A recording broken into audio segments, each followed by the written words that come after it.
Harka fuuni akkam jirtu kabajamtoota daawwattoota keenya kun oduuwwan gurguddoo tibbanaa biiroo kominikeeshinii Oromiyaatiin dhiyaatudha.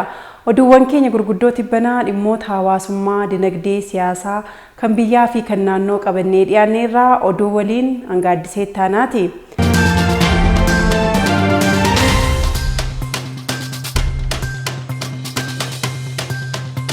Fooyya'insi fayyadamummaa qonnaan bulaa guddisuuf taasifamee bu'aa argamsiisaa jira jedhan pirezidaantiin mootummaa naannoo Oromiyaa obbo Shimallis Abdiisaa. Mootummaan naannoo Oromiyaa imala ce'umsa seektara qonnaa milkeessuuf taasisaa jiru caalmaatti jajjabeessuuf xiyyeeffannoo olaanaan hojjechaa jira. Pirezidaantiin mootummaa naannoo Oromiyaa obbo Shimallis Abdiisaa saganticha irratti haasaa taasisaniin naannichatti qonnaan bulaa fayyadamaa taasisuuf hojiileen fooyya'insaa bu'aa argamsiisaa jiraachuu ibsaniiru.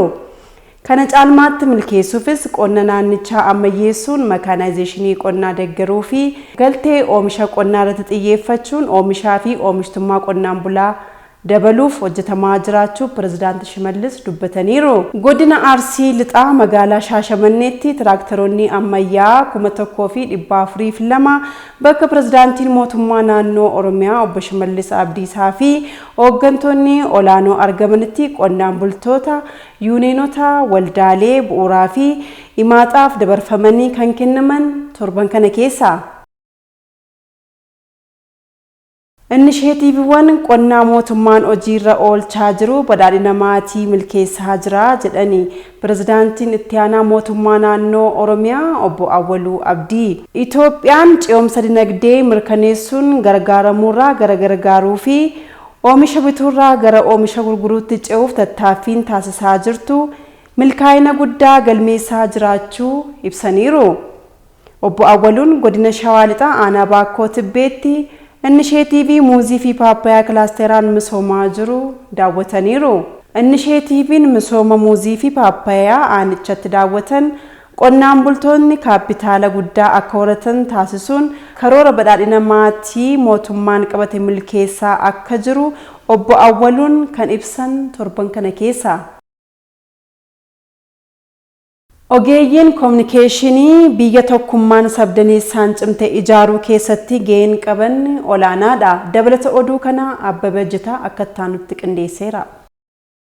Tajaajilli kominikeeshinii mootummaa hooggantootaa fi ogeeyyii caasaalee kominikeeshinii mootummaa magaalotaa fi naannoleef leenjii mata dureen kominikeeshinii kaayyoo irratti xiyyeeffate guddina Itoophiyaaf jedhuun kennamaa jira. Hoogganaan damee hariiroo uummataa fi idil addunyaa paartii badhaadhinaa Dr. Biqilaa Hurrisaa ogeeyyiin kominikeeshinii uummata gidduutti walitti dhufeenya uumuu fi duudhaalee waloomaa guddisuun biyya tokkummaa sabdaneessummaa ishii cimsite ijaaruu keessatti gahee olaanaa qabaachuu dubbataniiru. Kominikeeshiniin kaayyoo irratti xiyyeeffate guddina Itoophiyaa himuun xiyyeeffannoo caasaa kominikeeshinii ta'uu akka qabu ministeerri deetaan tajaajila kominikeeshinii mootummaa obbo Kabbadaa Deessisaa himaniiru. Caasaan kominikeeshinii filannoowwan miidiyaa fi quunnamtii hunda fayyadamuun seenessa waloo biyyaalessaa ijaaruu imaammata mootummaa fi tarsiimoo beeksisuun gaheesaa akka bahatu kan hubachiisan torban kana keessa.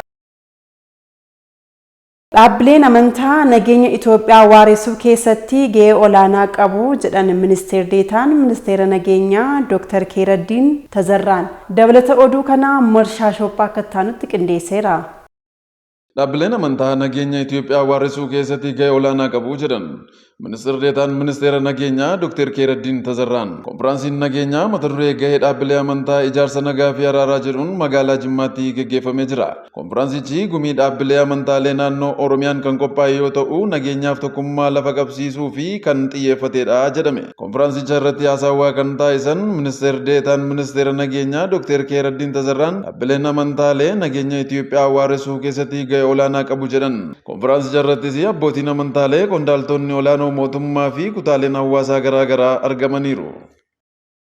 Egaan kabajamtoota daawwattoota keenya oduuwwan keenya gurguddoo tibbanaa qabannee dhiyaanne kanarratti xumurreerra.